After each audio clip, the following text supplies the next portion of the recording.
Greetings and salutations. Long time no see. Ed? Doru, is good to see you here, half a globe away. Is it a Same globe? time, different spaces. Yeah. Is it not a pancake? I think it makes more sense, because we can see each other. Time and space, they continue to puzzle me. They puzzled St. Augustine too. Now, I know you Orthodox don't like St. Augustine, but he said time. Oh, I know what it is. Wait a minute. When I think about it, then I don't know what it is. Yeah.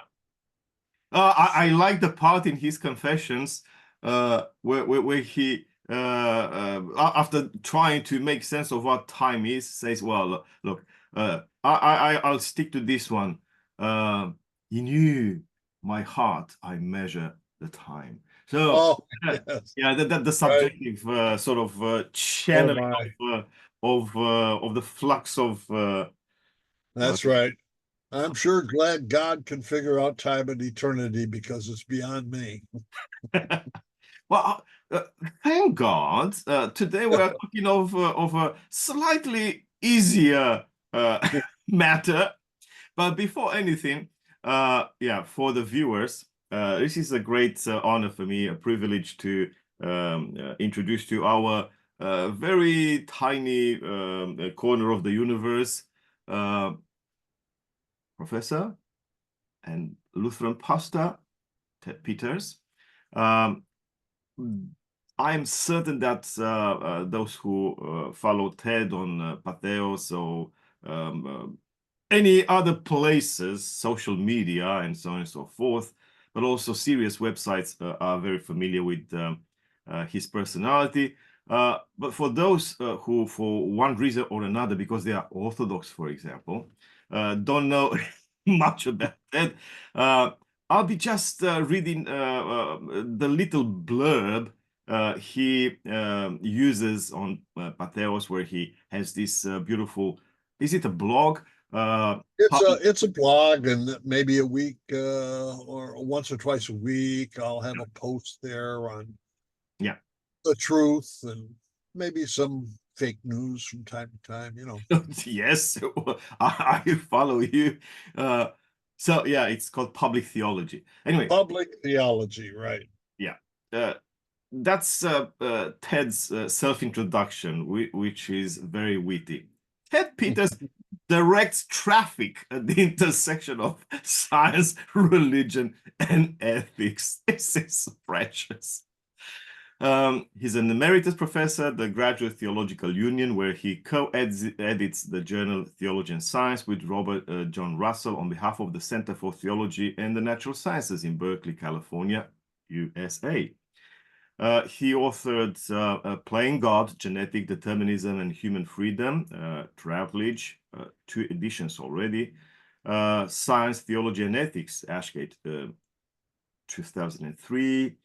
And with various groups of colleagues, he co-edited volumes such as Astrotheology, Science and Theology Meet Extraterrestrial Intelligence, 2018.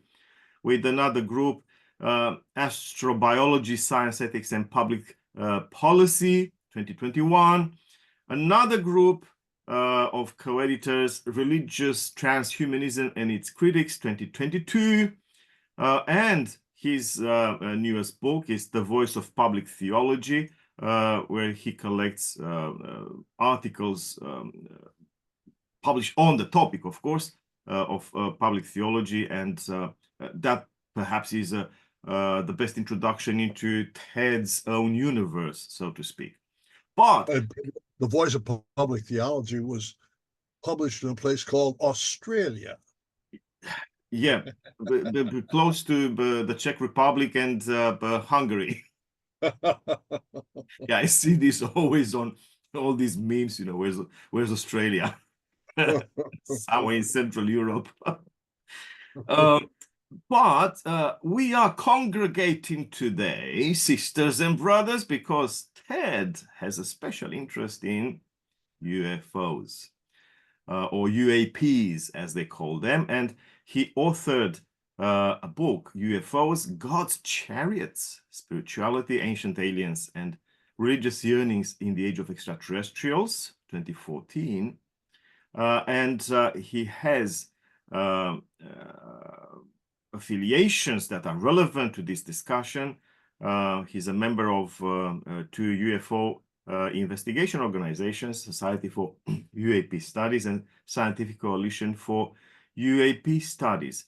And you'll find on Patheos, you'll find links, not links, his blogs, his reflections on the topic. And what prompted my invitation to have him speak to me and to you indirectly is a series of posts he uploaded recently. And let me share with you what I found this very morning in Australia. Okay, so I say my prayers, go to Facebook, of course, the Daily Pilgrimage, and what do I find? Well, Ted Peters published another in the series of UAP or UFO stuff. UAP from outer space. And perhaps you see the same photo associated with the Yes, over my shoulder. image, his background. Now, the thing is, as we know, nothing new here. People talk about UFOs, UAPs, USOs, and so on and so forth now more and more. Thank God, the stigma seems to be lifting up a bit, and people Right. who address the topic aren't necessarily considered wackos and nuts and all that. This doesn't mean that in certain sectors they aren't considered suspiciously, you know, Oh, yes. like if you ask any good Orthodox from the pews or from the ambo or whatever, the pulpit, you might still get some fire and brimstone. It's all devilish and stuff like that. And you who ask such questions are definitely going there too. And so in some places things get better, but not everywhere. And I believe as people of faith, both of us, yeah, so like one of those jokes, a Lutheran pastor and an Orthodox priest get into a pub and ask for what beverages they prefer. Okay. We thought it would be good to have an honest chat, open, about relevant topics. Now, before I give you the floor, Ted, because you have a lot of experience, look, I keep saying this to myself, and I think I said it to you in a couple of instances in previous conversations. You are a giant, and people who have any idea of Ted Peters should know this, you know, and I'm certain they know it. There's no way of talking about science and religion, and more recently, astrotheology and public theology without getting references to your work and without having to go through the material that you have produced over so many years. So it's a privilege once again to be in your presence and interact with you. Even on this topic, which for me is a matter of personal interest, not only, well, it's not yet an academic interest, but it's a personal interest and a lasting one. And I want to share with you something briefly Good. to let you know why my interest. Good. I think I was 15 or so when I saw this. All right. So it's not a photo because at the time in communist Romania, 80 something, 83 or whatever it was, to have a camera to take a photo, yeah, it wasn't easy, at least not for my family anyway. But it was winter. It was a January in Bucharest, heavy snows. But thankfully, this was an evening of peace and quiet. So it wasn't snowing, but everything was blanketed by white, and it was a beautiful evening. And I was confined to home because of undertaking a liver surgery after a few days earlier. I had a snowboard accident, and I managed to, well, break my liver. Yeah. So, Oh my goodness. yeah, I yeah, had a son that did that. I know that it happens. So yeah. yeah. So because of the shock, so it was a steep descent, whatever, and because it was very icy, I couldn't steer my snowboard, and I got into Yeah. a light pole or something, and that was it. Anyway, so I was confined to home, and my friends, my neighbors, you know, all of us teenagers, you know, it was like maybe 7 p.m. or so, early, in other words. We're playing around, and then at about 8, they started to scream. They wanted me to go out. And this is what they saw. And they were watching this for, say, half an hour till I sort of got permission from my parents to go out. And I spent like an hour myself together with them watching up and seeing this. And then because it was cold and it didn't go well for my whatever operation, at least that's what the doctor said. So I had to go back, and they kept looking at this for yet another half an hour. So in total, it took like 2 hours. At least this is from the moment my friends saw this till they decided to go home because it was too cold. So two bright lights, too high in the sky, so you couldn't, yeah, you couldn't measure distances and stuff, but it must have been very high. There were these two bright lights, yellow lights, and around them orbited these smaller colored things. And after a while, this is what I saw. After a while, the smaller things started to migrate from one big yellow ball to the other one. And they continued to do so.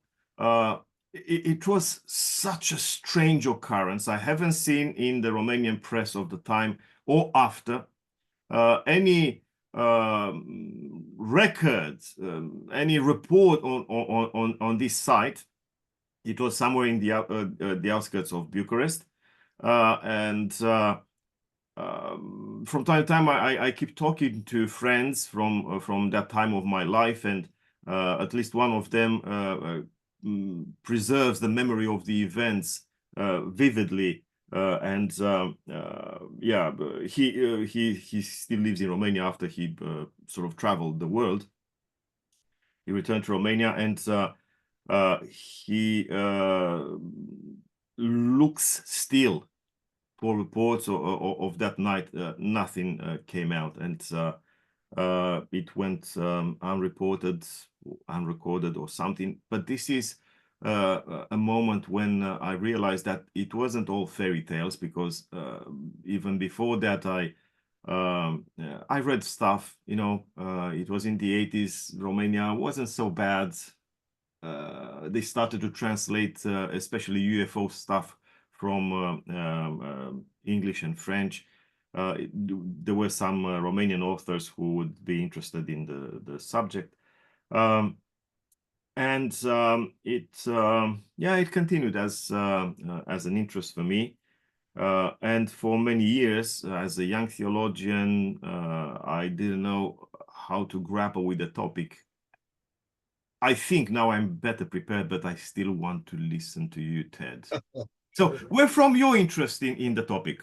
Well, let's talk about your sighting. Bucharest, 1983, cold winter night, maybe January, or I didn't hear the month.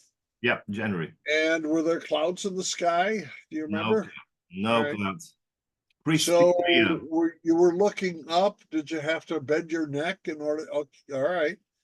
So compare the two large yellow spots with the size of a star, larger than a star, smaller than a star? I think larger. Well, maybe something like Venus size. Venus size. All right, smaller than the moon, a little larger than a star. Now, these colored lights that were circumnavigating the larger yellow light, and you had the direction of their traveling. Could they have been attached, or do you think detached from the large yellow light? Maybe you couldn't tell, but what do you think? Yeah, it was a big distance, so very high, really. We had to Yeah, look up, you know. So we couldn't see if there were really two different objects with those small lights around them, yeah, or a big thing just with, one great big thing. Yeah, yeah. So it was impossible for us. It was pitch black, and we only saw these things and some stars in the backdrop, um, and we were thinking, a plane, it can't be a plane, it can't be a helicopter, it can't be yeah, a satellite. All those things are moving, and there's no point in having two helicopters, just right. sitting there Sitting for a side by couple of side. Yeah. hours. Yeah, 2 hours is a long time. it Very few is. seconds Yeah, are that it is. long. So this is where everything started to seem strange, because it was so stationary in a way. Right. It lasted so long, and I don't remember now how many of us were there. There must have been like 8 people or so. The people, Yeah. of course, and regardless of how prone to confabulation we must have been, and we have been. Right. Uh, But you were talking while you're watching them, right? And we all saw that it wasn't like me, Ezekiel, at the river Kebar, or whatever it's pronounced, seeing a spaceship, ancient aliens kind of stuff, Right. and everyone else were looking at me. No, we all saw it. Okay. Okay. So Oh, yeah, extraordinary. it is. It really is, and Yeah. ever since I started to pay more and more attention. But I repeat, as a theologian, or in training, for many years I was unable to articulate the topic for myself. Yeah. So I had my own questions, of course, and Right. I couldn't share this with many in the theological community, who were anyway considering me a bit of an eccentric for other reasons. Yeah. Yeah. Well, I have not had such an experience. I've wanted one, but they didn't come my way. Okay, one last question. Did you get the feeling that it was mechanical, or could it have been of a different substance? Yeah, look, as far as I can tell, those were machines. Yeah, So all right. Okay. I had no intention at the time, and no temptation, rather, to uh, Yeah. consider that some kind of angelic apparition or demonic Okay. manifestation or something. It was a clear sky, pitch black. Yeah. Those were solid things, very well. The big things didn't shine like stars, with Yeah. contours. They were really, you could see the contours, and Right. yeah, Well, Doru, you're unique. I've never heard of this particular kind of sighting before. must have been I've something. looked at thousands. I know that must have been something having to do with the communists or Right. something. Yeah. Yeah. Uh, it really blew up my mind, my Right. universe. Right. And as I said, I keep talking to one of my friends from that time about this thing, and Yeah. Hmm. it, Do you and your friend talk about the extraterrestrial hypothesis? Could they have been visitors, or is that part of your conversation? well, yes, I know, and this is something that I wanted to get to, because Yeah.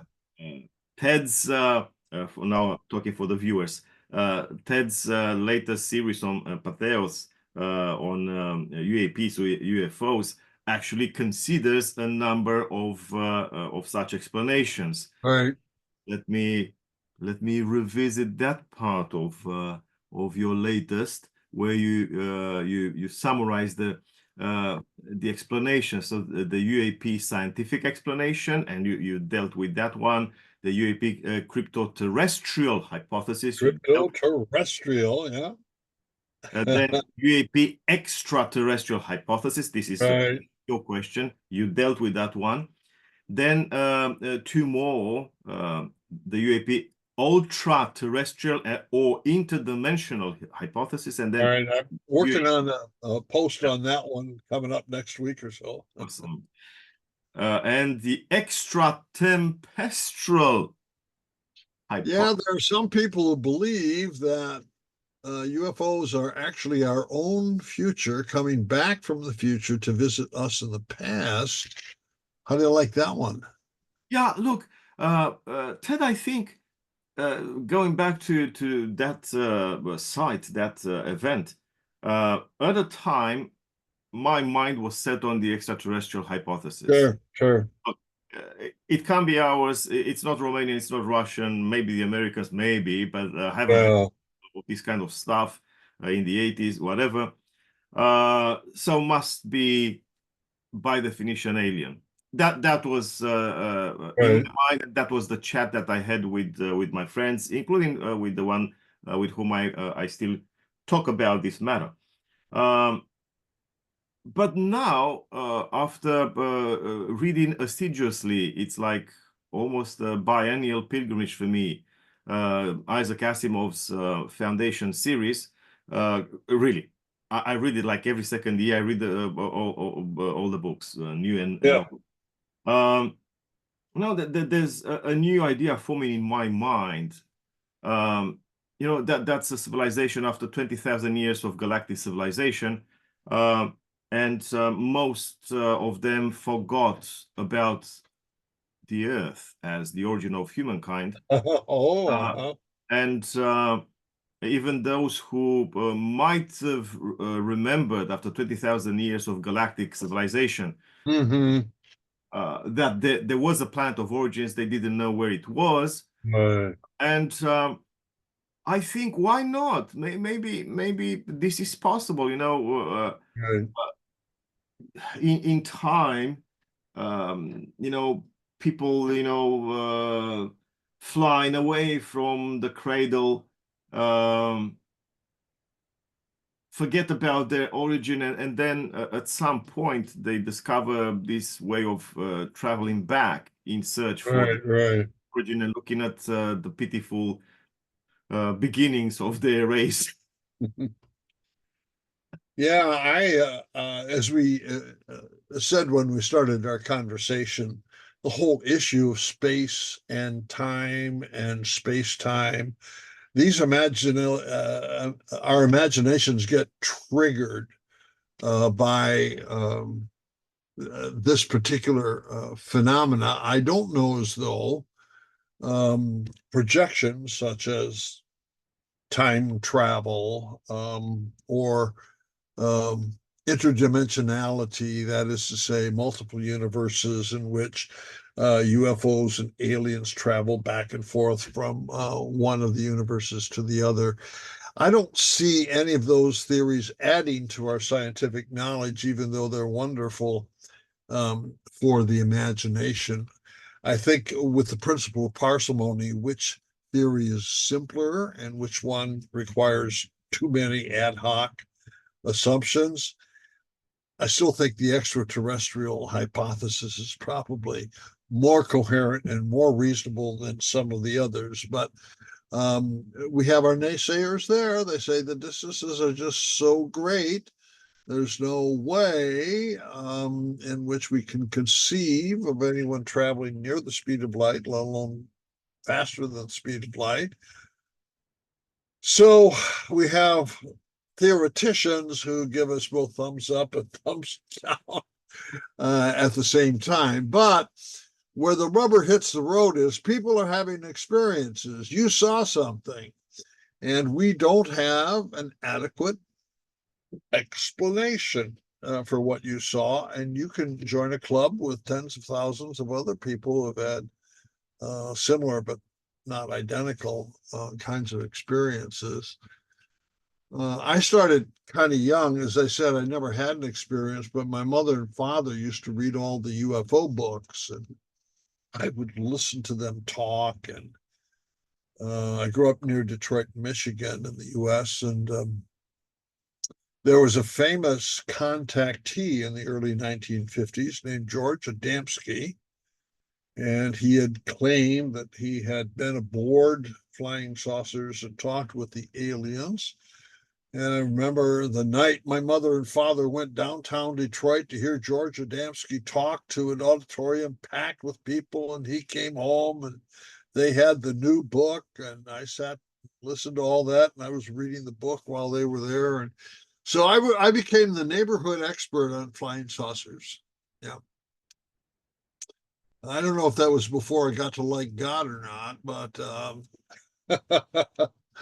eventually, after I got the intellectual tools to study such things as a cultural manifestation later on as a professor, I kind of went back and reviewed all that stuff and got hooked and joined a couple of UFO research organizations, did some firsthand investigations of sightings and all of that kind of thing. So I got a lot between my ears right now that are all there in artificial intelligent computers. So I probably don't need as much knowledge as as I have accumulated. Yeah, but see, this is something that can no longer be avoided in polite conversation. The information out there is overwhelming, and so regardless of how much garbage we can find around this topic, you know, misinformation, disinformation, and so on and so forth. Yes, there's As you keep saying in your posts, well, there's at least a solid 5% that cannot be. oh my, right. The residual of yet unidentified are really fascinating. Yeah, and That's that's what the evidence. gold is. That's the evidence we need to consider. And Right. why I'm addressing this matter, it's because it's not just in the scientific community. It's also a widespread plague among theologians and the humanities and so on and so forth. They hide behind the thing, well, it's not there. Why? Why? Because there's no presidential decree saying that it's there. And I think as seekers of truth, which at least we Christians are supposed to be, as disciples of the truth, yeah, we're supposed to seek the truth. We cannot hide behind the figure and say, well, there's nothing about it. There's nothing to talk about. Well, there is. I have seen, and you have dealt with people who have seen, you know. Yeah. And there's stuff that is irreducible to fantasy, alcohol consumption, injections, and stuff like that. There's stuff that actually happened. And how do we grapple with it? Right. Your essay a couple of weeks or so ago was, well, we have to study it scientifically. And until scientists really get into it, become interested in it, and there's a number of them now that are doing the good work, you know, the myth will continue to grow, and it's not to the benefit of the subject matter and also the people who are involved, especially those who have seen stuff that is much more dramatic than what I saw, you know. Yeah. And then there's the other aspect of theologians. Well, there's something out there. You can't hide behind dogmas and scriptural quotations and the church fathers and I don't know what else, Right. you know. Well, it's not. Well, there's something that is there. How do we grapple with it? And I think this is so important, at least in terms of your own input to the subject matter, because you dared to address these questions. And instead of hiding behind the finger, you decided that these are questions worth asking, Right. and the truth should be investigated. Can you I share? think Christians are as committed to truth as anybody, and I cannot believe that you and I would want to believe in God if it weren't true. You know, and right now in our society, the scientists are the best people, the most trustworthy people for getting new knowledge that expands our horizon of truth. So we can't proceed without scientists on our team. So be friendly to your neighborhood scientist, rake their lawn or whatever it takes to treat them nicely. However, science can't solve all of the mysteries here. We need science, but we need more than science. On the question of extraterrestrial life, that's connected to the UFO question, but it's not stuck there. You also have what the astrobiologists are doing, the astronomers, the astrophysicists. They're looking at exoplanets. They're finding planets in the habitable zone that could have the evolution of life parallel to what it is on Earth. The astrobiologists even call it a second genesis. There could be a second genesis of life elsewhere in the Milky Way. And so we need to turn back and ask our fellow members of the Orthodox communion or the Lutheran communion, what do you think about that? Is God's creation big enough for us to have extraterrestrial neighbors? A few years ago, I actually conducted a worldwide survey on this of people of different religious commitments. And by and large, people who had strong religious commitments welcomed the idea that we would share the cosmos with extraterrestrial beings. There's only a tiny sliver of religious people who object.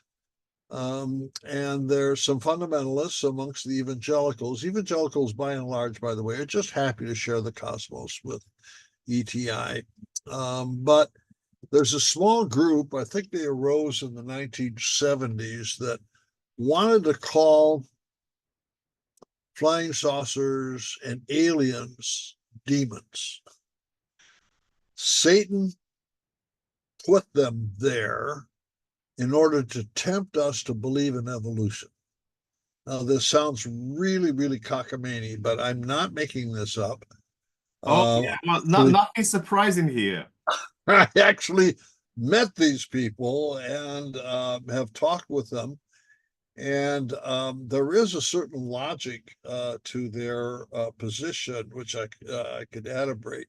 Now, I want to mention there is one Orthodox theologian in this group. Dare I mention him? Have you ever heard of Seraphim Rose from Alaska? Oh, yes. Yeah, he Oh, holds that yes. position. Yes. And I know. I you know. do. Okay. But I think he is really in a tiny, tiny minority. And to my observation, Orthodox Christians, just like Roman Catholics and Protestants, they're going to invite space aliens to a covered dish dinner in the church basement. They're not going to think of them as fallen angels or demons or anything like that. But so I'm not worried theologically or spiritually, but we still need to know, are they there, and if so, what are they like? I think our natural inclination is to maybe treat them as unnecessarily holy and sacred and wonderful, and they could turn out to be quite ordinary. I don't know. Yeah. That's a fair point, because in reality, I believe the whole thing with identifying ETs with either angels or demons or whatever, cherubim, seraphim, thrones, dominions, principalities, and I don't know what other items of the angelic bestiary, is unwarranted, a dead end. It doesn't serve the quest for truth. Right, And right. while I do not discount the possibility that the enemy of humankind floating in the air around the earth, paraphrasing Paul's Ephesians now, Yeah. might, The Archontai. yeah. Good. So I don't discount the possibility that the enemy might use even UFOs, Right. or whatever we call them these days, to show off. We cannot reduce the phenomenon to that, and I think That's it's right. unbelievably stupid to organize alien races by I don't know what taxonomy of holiness or the opposite of it. Right. And because look at us, so human beings, sacred. Ask any theologian. The human being, in Mhm. God's eyes at least, is a sacred object. Yeah. Hoo-ha. Nice, awesome, great. Although I believe God is a bit more realistic than this. Anyway, well, we don't organize humanity by classes of saints and demons and angels and stuff. So why Uh-huh. why would we do something like that about population Right. of other planets? So it's a dead end. It's misleading to look at the phenomenon from the viewpoint of angelic demonic apparitions. And Seraphim Rose, yes, actually caused a lot of dramas in the Orthodox Uh-huh. community with this stupid mythology of his. Right, right. Unfortunately, confirmed even in my homeland, Romania, by an elder who ended up in the calendar of saints recently, Uh-huh. who said, well, he saw what these people call UFOs, of course, in Romanian. Uh, Yeah. he said something else.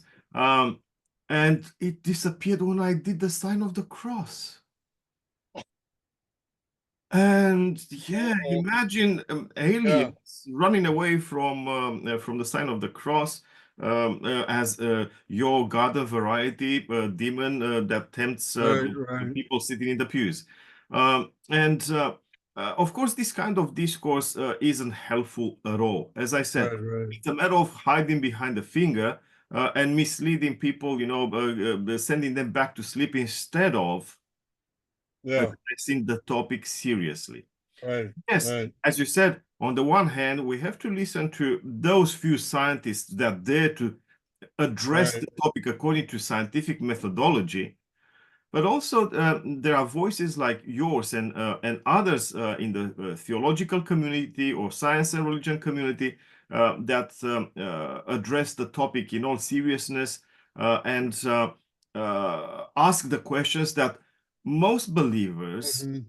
apparently are happy to avoid or postpone. And I believe that this is the Yeah. time for those questions. Well, there was an apparent response on the part of the UFO at the sign of the cross, leads us into an aspect of the UFO phenomenon that I've been giving attention to the last few weeks. And that's some UFO experiencers also have paranormal experiences.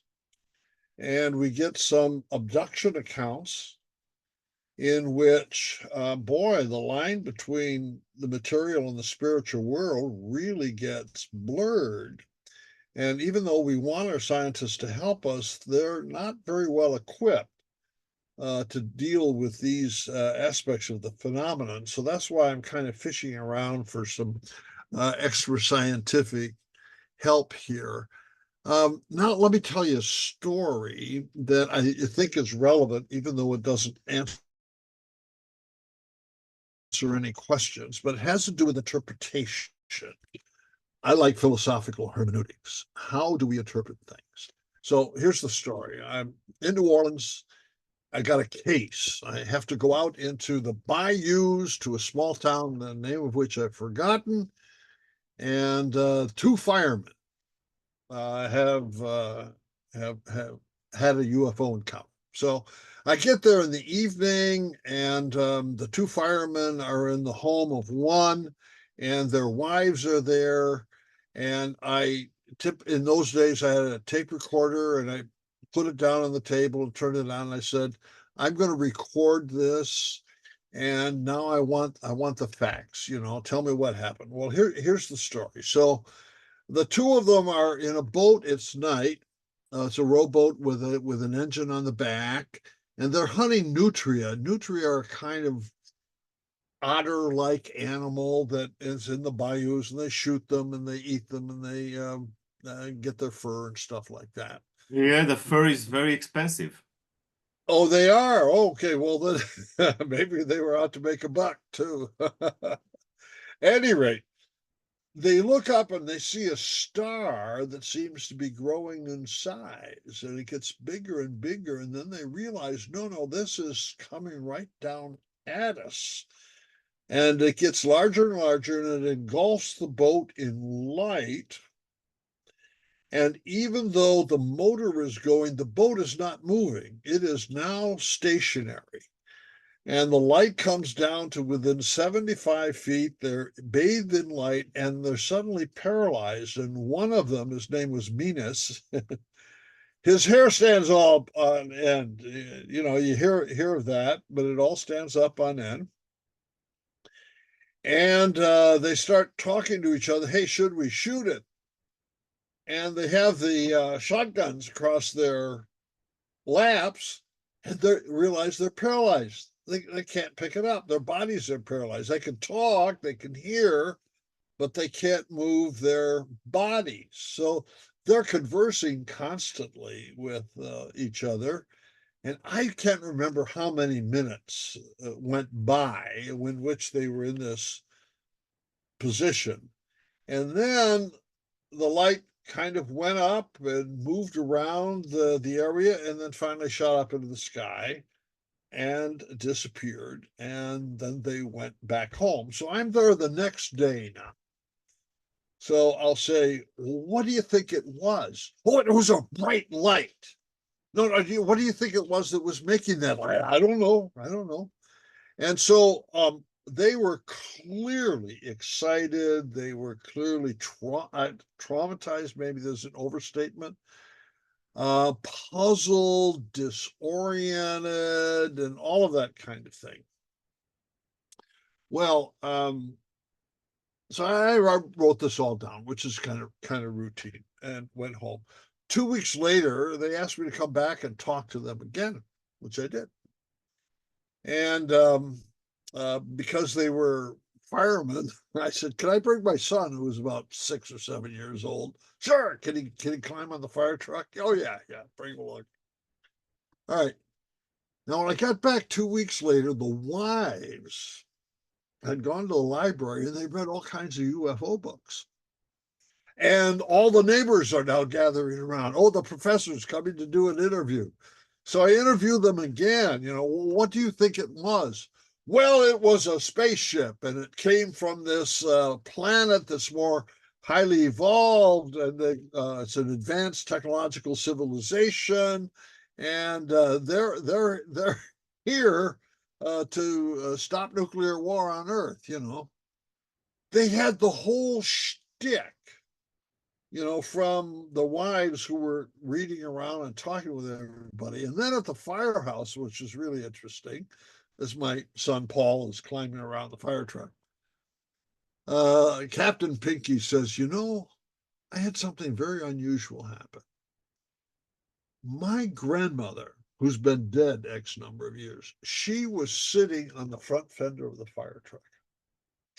And she and I had this wonderful conversation, and she started telling me things about the future and what's going to happen.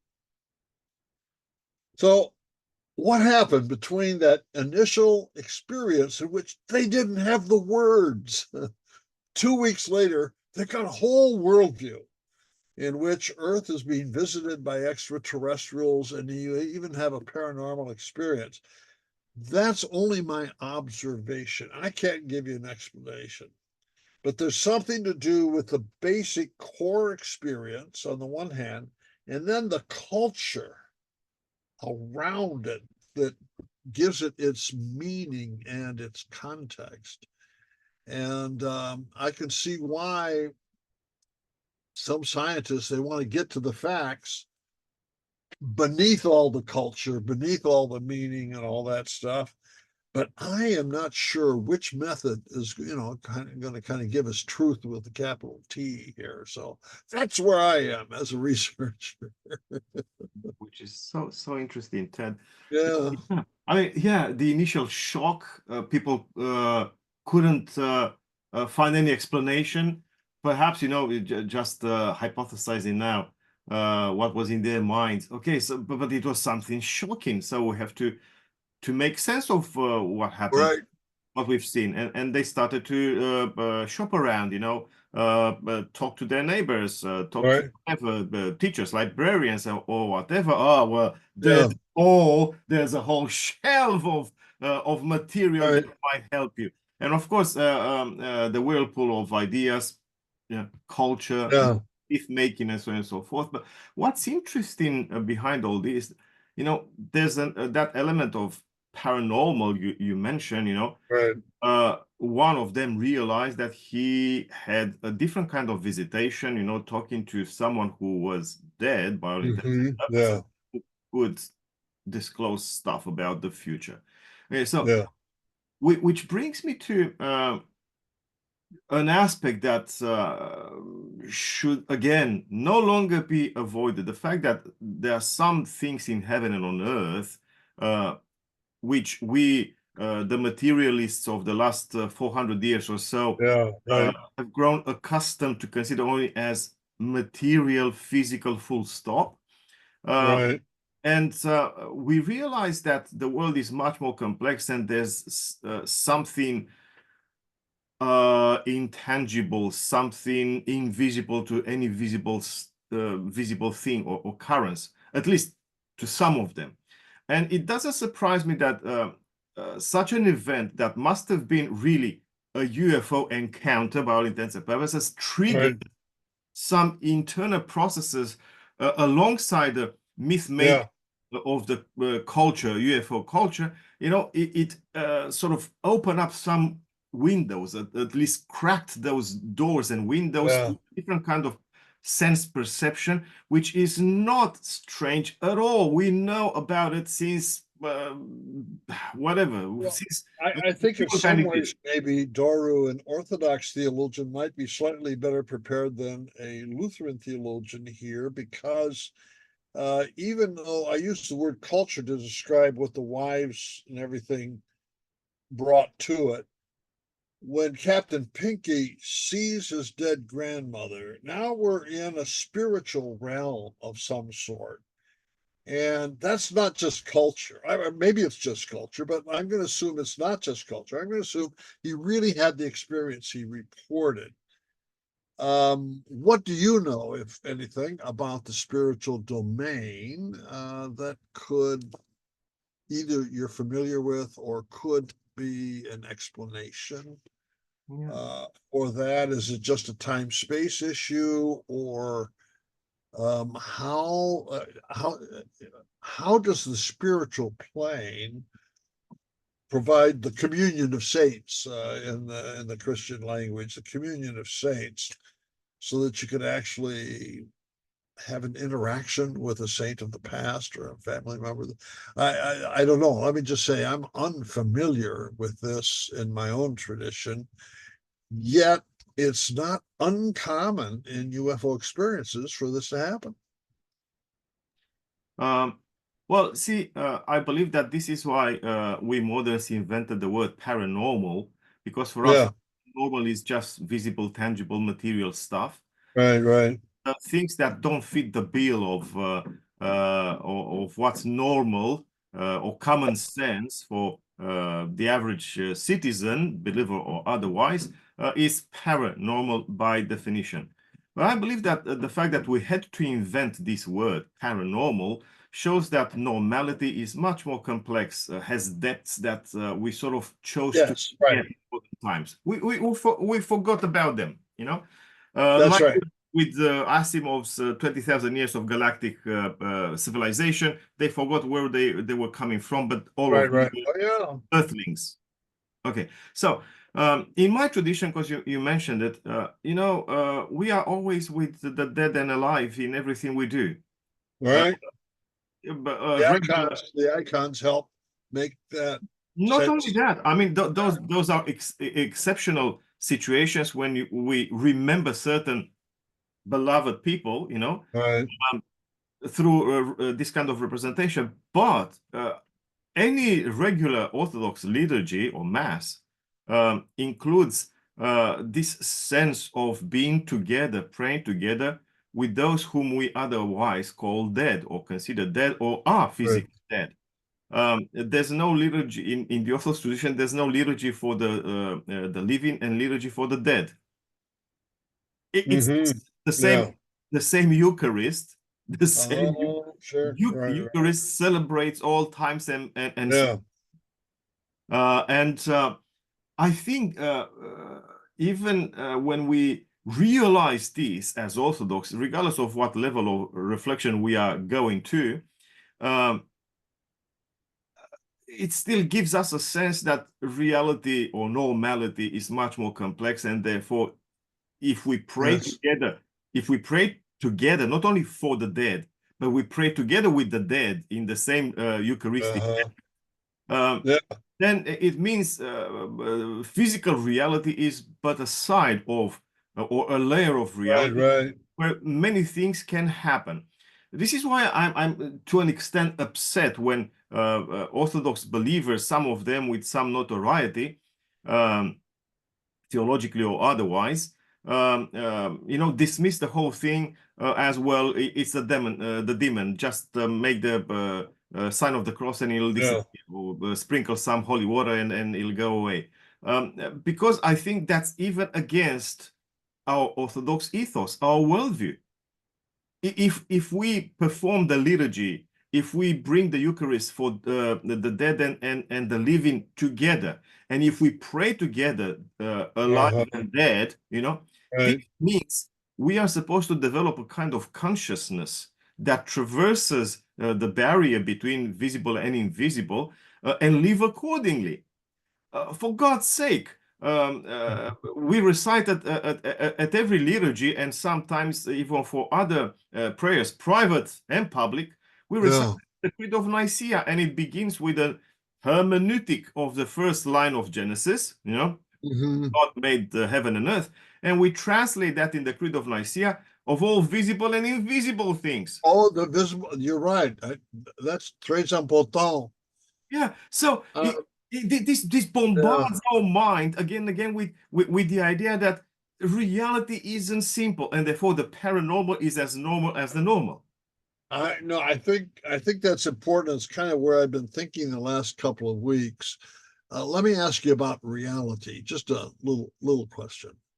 In his later years, I had the pleasure of getting to know Houston Smith here in Berkeley. He was a professor at the University of California, Berkeley, great history of religions man. And he believed that the spiritual domain is more real than the physical. In fact, the physical is only a partial manifestation of the spiritual.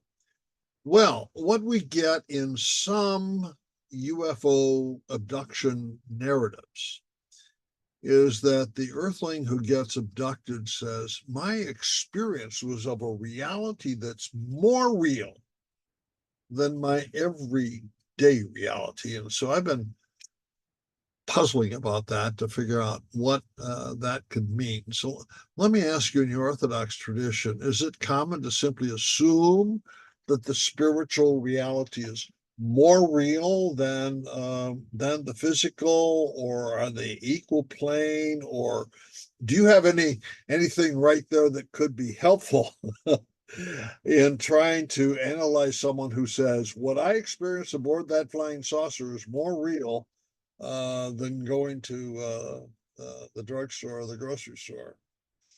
That's a very interesting one. I don't think personally that I have come across uh, um, an Orthodox theologian to address the topic quite like that.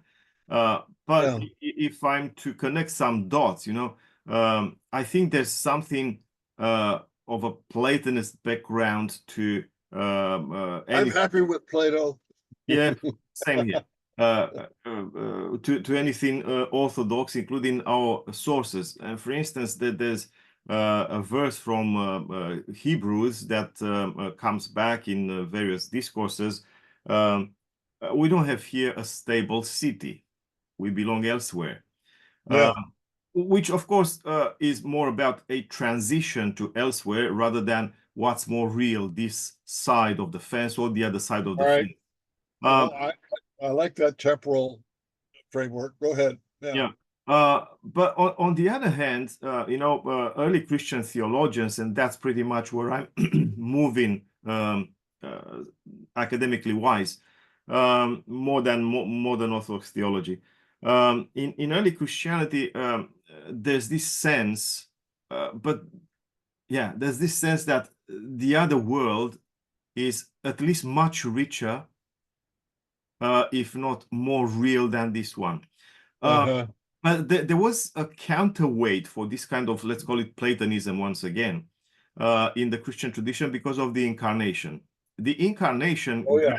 grounded them into this reality, and regardless of how Yep. much they aimed to fly away from it, escape into Yep. uh, Right. the other more real and richer domain, Yeah. um, they had to grapple with the fact that someone up there came down here, you know, That's and right. showed that And bless this material world. yes, Right. yes, Right. and instead of preaching dematerialization for the sake of the richer Yeah. world, he said, well, why don't you make this one a good life? And he showed us. Right. He preached only when he had a glass of wine, some fish and bread to break Yeah. and share with friends, and the destitute and the marginalized and the downtrodden and so on and so forth. Not the Pharisees, though. He didn't like those, although he loved them, I assume. He didn't like them, but he loved them. Okay. That's right. Oh, I agree. Okay. And he said, well, why don't you do your best here?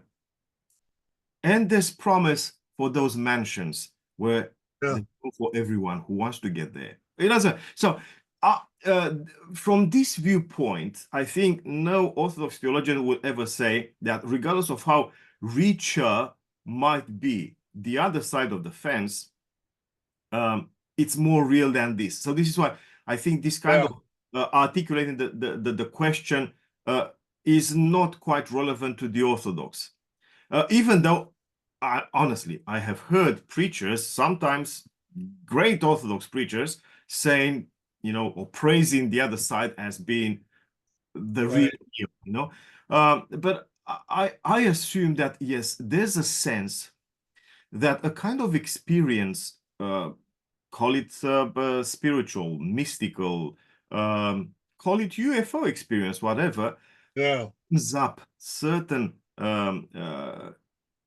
channels of perception or ways of perceiving that enrich our reality. Look, a few years back, I did some work on an author, 4th century author, Athanasius of Alexandria, who's not known for I don't know, mystical ventures and indulging in this kind of apocalyptic kind of mentality and stuff.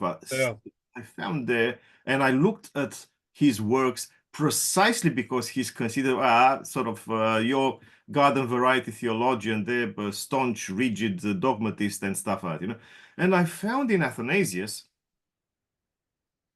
hints at this experience of awakening of the mind that perceives reality uh, including the other side, but together with this side. Yes. And while the other side is usually richer, as in more populous than this one, Yeah. many kinds of beings, um, it's never divorced from this one. And the idea is not to strive, at least that's how I translate Athanasius's message. The idea is not to sort of dismiss this reality for the sake of the other. It's the idea of embellishing and enriching this one by realizing the presence next to it, within it, of the other side. That's how I would put it. Right, right. Well, you actually said it very well. I hope Athanasius was listening as you gave that explication. And I think my own Lutheran tradition is heavily incarnationist, and not just in the flesh and blood of Jesus, but also in the bread and wine of the Eucharist. And it is this world, which includes its physicality, that God experiences and God redeems. And so, if flying saucers are mechanical toys, then it still comes under the aegis of God's redeeming grace, and we don't have to, in a sense, abandon them for something that's more spiritual. A theological issue that I have been concerned about from day one is whether or not you and I are being tempted to idolatry. Now, I'm not in the same category as Seraphim Rose. I'm not. But in the modern world, whereas you aptly described, we've forgotten the spiritual and substituted the physical exclusively. What our culture tacitly reveres is science and technology. Science and technology doesn't just improve our everyday life, it gives us hope for blessing, not just wealth and honor, but maybe good health and long life, etc. And so, what's happened to a greater or lesser extent is that the scientist in the white lab coat has become the new priest in our secular society. I had a professor at the University of Chicago at Langdon Gilkey. He would say, "Oh, those scientists in their lab coats, they've replaced the priests in their black shirts and white collars." Well, as you know, in recent years, scientists have come under the gun in the barrage of fake news and all of that kind of stuff. But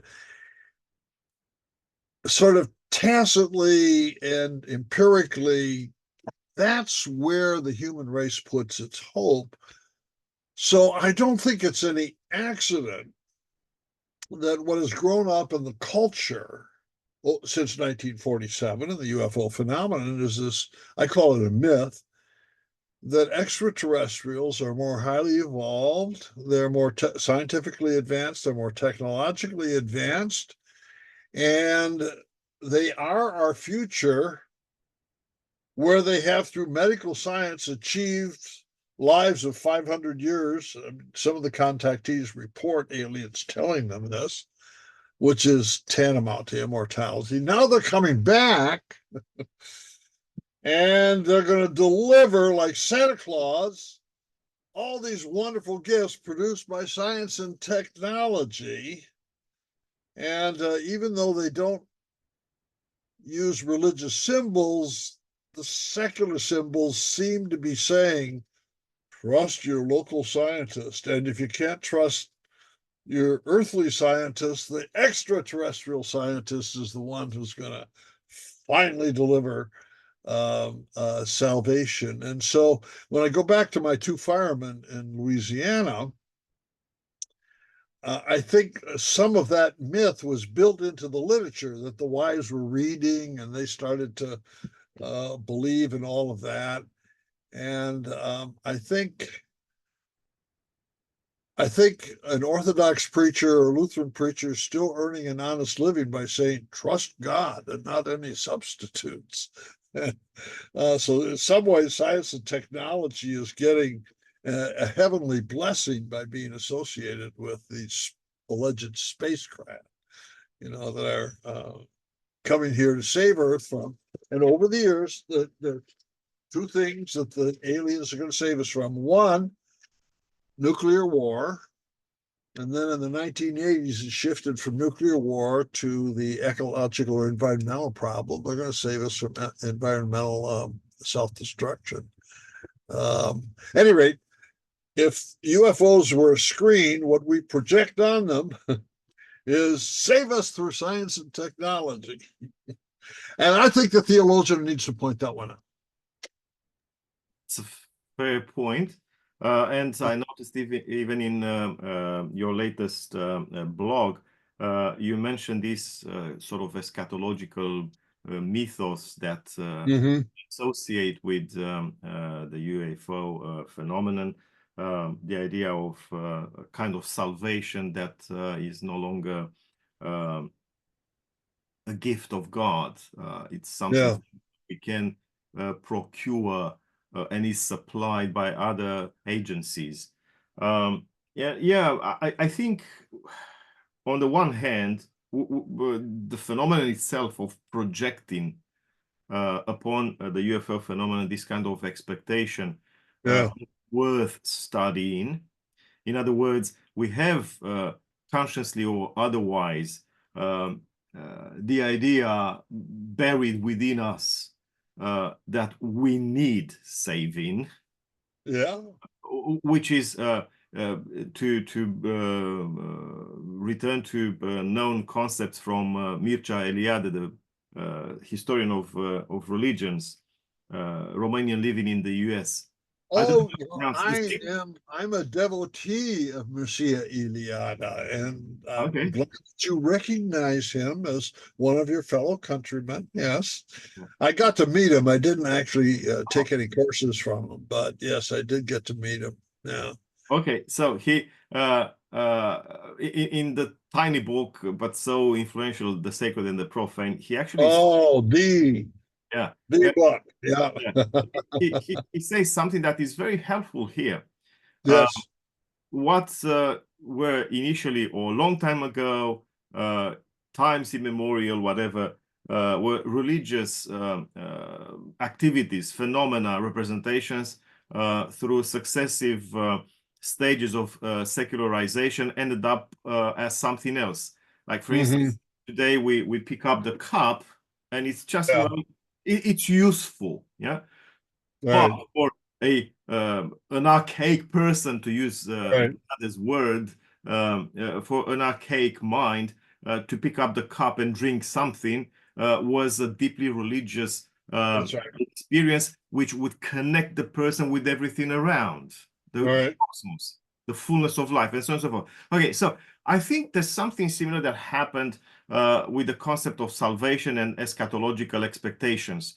Not only Christianity has this kind of expectation, this kind of mythos of our being in need of salvation, and there's a kind of eschatological promise. Other traditions have that. But given that we live in a world that is largely post-Christian, the idea of Christian salvation lingers there. And somehow it influences, through interpretation, through the generation of other myths, it influences how we represent a number of things, from the scientific undertaking itself to being saved by the UFOs and but whatever alien sisters and brothers. This is something that can no longer be studied exclusively by, let's say, the positivist mind. It should be studied by us. We are equipped to address these questions. But still, because you suggested at some point that we might be idolatrous because we believe in UFOs, but we believe in the fact that they exist. Do we believe that we need saving by the UFOs? Personally, I don't. But I would rather go with you, you know, Mhm. being like a kid, you know, to use your analogy in the latest blog, like a kid, you know, Christmas morning, going there straight to the Christmas tree and see the goodies, the Right, gift. right. Yeah, I go for it, but out of curiosity and knowing that there must be something exciting there under the Christmas tree, not necessarily to put my life on a certain more positive path. I don't expect that from a Yeah. Christmas gift, but something that is really exciting, that makes my life, I don't know, richer and gives me some joy. And I'd actually love to find under the Christmas tree, you know, um, a gateway where, you know, we could communicate with people from other planets who have their own Hmm. Christmas tree experience and realize that the richness of fellowship across time and space. Oh, And I have the same yearning. It's more and more out of curiosity than desire for salvation. But yes, it would be nice. But the aliens have not blessed me with that communications network. They haven't given me the number on my cell phone. yeah, same here. So still waiting. Maybe this is our kind of eschatological expectation. Uh, but yeah, I mean, for people who are theologically trained and believers that know in what they believe, it's never a matter of you know, falling back into some kind of idolatry, you know, forming a UFO cult or something. All Um, right. and it's a matter of taking things seriously. And I do take things seriously, and I believe that if it's there and it is there, we Right. grapple with it. That's Yeah. it's a fact. We have to grapple with it, regardless of how discomforted we might be Yeah. by the evidence. But we've seen, for God's sake, we had in the Christian history, we had so many things to discuss, debate, and disagree on and about, Yeah. from the Trinity to Christ's identity and stuff like that. And don't tell me it's more difficult to address seriously, as seriously as that, perhaps being Yeah. dead wrong again, you know, as we've been with Christ's identity, you know. We have managed to create so many Christ identities that it shows that regardless of how serious we are, it's still a mystery for us and Hmm. a tough nut to crack. So, is it more difficult to grapple with the mystery of the UFOs? But they are there, and they should be discussed. We cannot Right. deny. Oh, yeah. Um, and that's for me a priority. Let's take things real, and this is a real phenomenon. What does it mean? What does it entail? Um, and instead of fearing the discussion, well, my theology might change. Maybe your theology is bad. I mean, I mean, I If mean, it's unreal, there's a yeah. problem there. Yeah, Yeah. in the fourth century, and I'm usually, because of this reason, I'm not quoting you know, marginal authors. A giant like Athanasius is not marginal. yeah, and the same his younger contemporary Basil of Caesarea, Oh, yeah. in his famous homilies on the excitement on the days of creation, at some Hmm. point manages to give us this pearl. Well, do you actually think that God is so limited that he can create only one world? All right. All right. Regardless of the context. The context, I know that's Yeah. an allusion to a very uh, eccentric and misunderstood author from the third century, Origin of Alexandria, Hmm. who was talking about multiple worlds. But he says, Yeah. Basil, and no one has any suspicion in regard to Hmm. his thinking. And he said, well, do you actually think that God is limited to one world? And if this question can be further fiddled with, it means, do you actually think that God is so small? And if God isn't as small as your mind, Right. then brace for the unexpected. Yeah, I think there are two implications in contemporary discussion for the many worlds discussion, which theologians in the Latin tradition lined up on both sides. Yes, there are many worlds. No, they're not. Um, and one is, of course, could there be an extraterrestrial civilization that has its own up and down, its own history, its own consciousness, etc., independent of Earth? Could that? Could that? Then the other one, which I don't understand very well, but it's very important in physics, is the multiverse. Are there many universes or only one? And did the Big Bang keep just spitting them out like gumballs? And or are they contemporary with each other and sitting side by side in parallel? One of the things I like about the UFO community is they love to discuss these things. It's a lot of intellectual fun. You know, our flying saucers actually coming to us from a parallel universe and instead of this one. Well, my colleague Bob Russell, whom you mentioned earlier, who's a physicist here at the Center for Theology and Natural Sciences, he thinks that because of this many worlds discussion, which you just mentioned, we could handle the multiverse. Stephen Hawking called it M theory. We could handle M theory with our doctrine of creation. Of course, God could have multiple worlds. So there are two immediate applications to that. Thank goodness we have it, tradition in Christian theology for at least lifting up speculatively possibility. There's more worlds than just ours.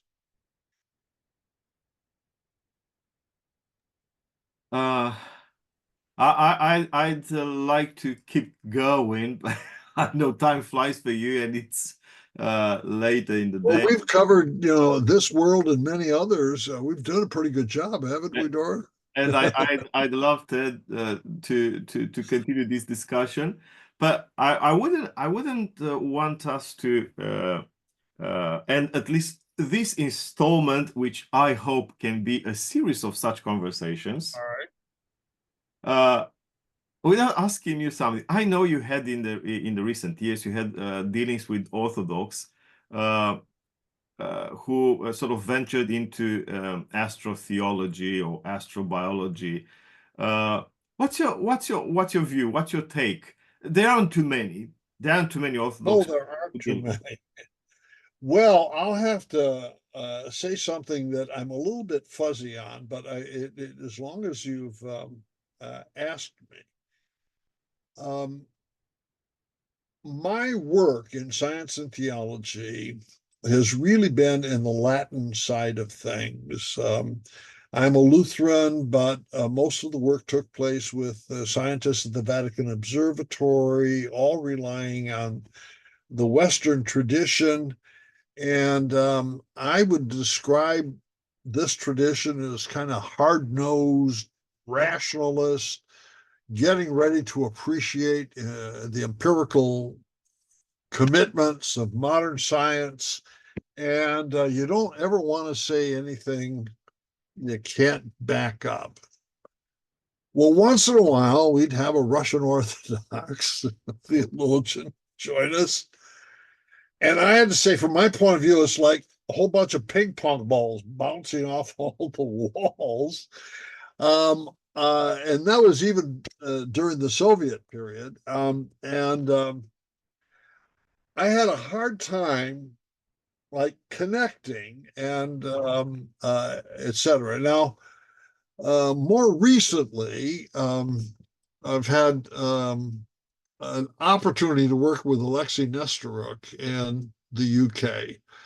And I think he has prodigiously provided as much leadership as you could ask of anybody to do serious science and theology engagement. But and I'm going to ask you what your interpretation is. When I read Alexei, I don't know if he's talking about objective reality or his own view of reality. And his own view of reality, of course, is heavily influenced by his theology. And he can give us 400 pages on cosmology, and I still don't know whether it's subjective or objective in character. So I'm looking forward to connecting with him one of these days, and I love reading his work. But I have to tell you, it's really different from what my friends in Latin, whether Catholic or Protestant, the way they would treat it. Now, that's kind of a hunch on my side. How do you respond to what you've just heard from me? Look, there are, Orthodox theology is not of one piece. I'm sure. Yeah. Orthodoxy gives this impression to people outside of its perimeter of a Yeah. monolith. It's not a monolith. It's actually today is more fractured than ever. Uh-huh. In terms of understanding church values, the world, society, tasks, and so on and so forth. And this is also reflected theologically. But yeah, if there's a common denominator to Orthodox theology, yes, it's its fuzziness. Okay. Yeah, and it comes from the fact that basically, and why I call it a common denominator, basically we have to grapple with, let's call them daily realities or daily routines that challenge us so much that we can't just be taxonomists, for example. Yeah, as Uh-huh. I said earlier, when we congregate for the liturgy, for the Eucharist, we have to develop an awareness of the presence of the dead and of a Eucharist that is offered not Uh-huh. only for the congregation that's alive, but also for those whom we remember, those who have Right. departed from this life, and the Yes. Eucharist is also for them. So this is just an example because I used it before, which sort of explains the problem with us. How can we shelve this kind of experience and the mentality that it is required to grapple with this experience?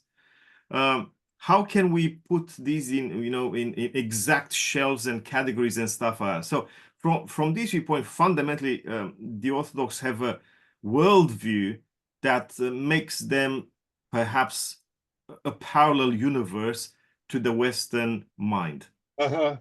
So that's Well, one they thing. developed on separate tracks, I recognize, but now Yeah. we have a chance to mutually influence one another. Yeah, and this is the benefit of this global world, global village Right. of ours, where you have, including Nesta works in England. I come from Yeah. Romania. I work in Australia, and so on and so forth. And we have been influenced by the local culture, Right. especially Anglo-Saxon in this case with Alexei and myself. Um, and we have become ETs for our own constituencies to an extent.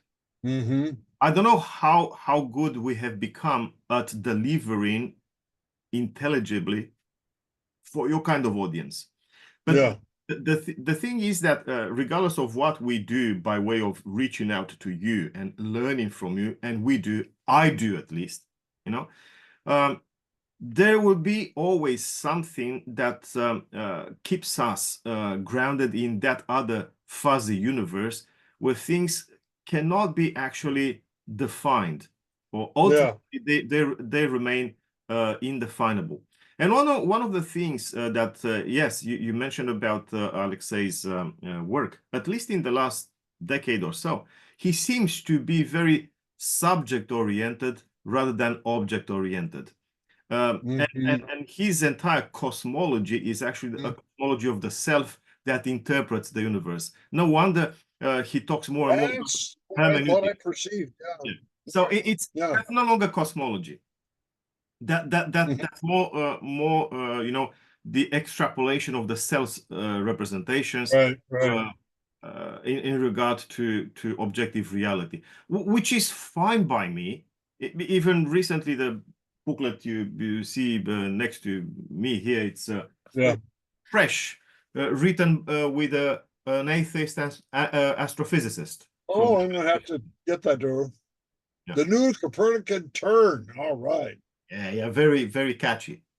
Yeah. Okay. It is. But yeah, we discuss, Geraint Lewis and myself, we discuss again this topic of the object and the subject. Yeah. And of course, Geraint, as an astrophysicist and an atheist, one for that, he's not so much interested in the self. I am, but he Yeah. wanted to converse with me, and I think we did a good job there.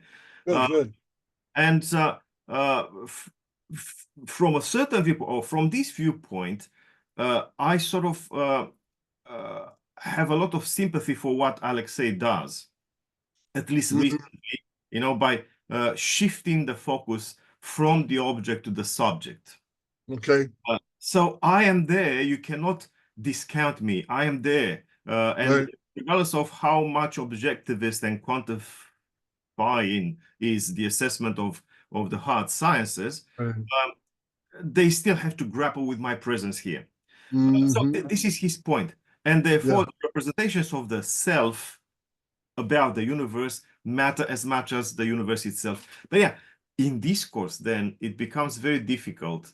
And we Orthodox seem to be unable to appreciate the need for clarity because there's no warning in either the introduction or the conclusion to the text saying, well, this is how I represent things. It's not cosmology, actually. Mhm. Uh, Mhm. Maybe Yep. in a century or so, we'll be able to catch up Yeah. with you and be able to draw the right conclusions.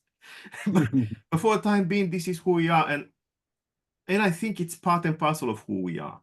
Yeah. Um, but you evaded my question. What's your view about What's what? Orthodox astrotheologians? Have you encountered any? Oh, well, I got as close as I could get, I thought.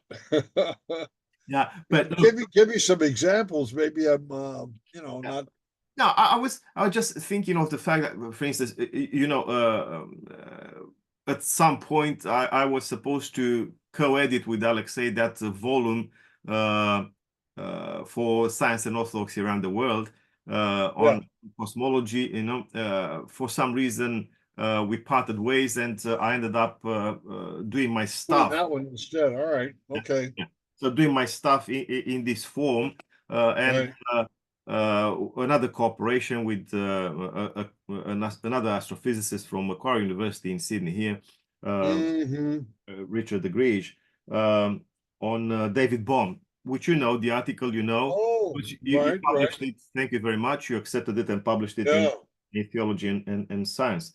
Um, Well, I'd like to have you keep me abreast of what you're doing with David Bohm's work. That's coming up on my side in a number of different quarters. I'm going to actually do a little blog post on David Bohm and his ontology vis-a-vis UFOs and UAP, etc. wow, So, that's yeah, great. Looking forward to it. Yeah, so this is a matter of saying that uh, this is where I ended up uh, after parting way with Alexei. yeah, I know that in the volume that he produced eventually, and your contribution is there. Uh, right, there's at least one paper by an Orthodox astrotheologian, and I thought I could ask you about this. So yeah, there aren't too many Orthodox theologians interested in right. the field, and I believe that this is problematic. Uh, it's problematic for myself. I believe in the thing, but I don't deal with the thing, say Yeah, academically.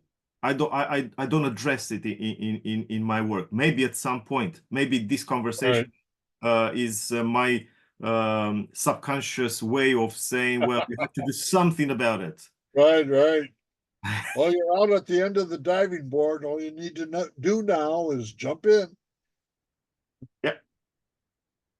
Anyway, yeah. So because yeah, the phenomenon deserves attention, and you are a trailblazer as a theologian, discussing so consistently, so seriously the phenomenon.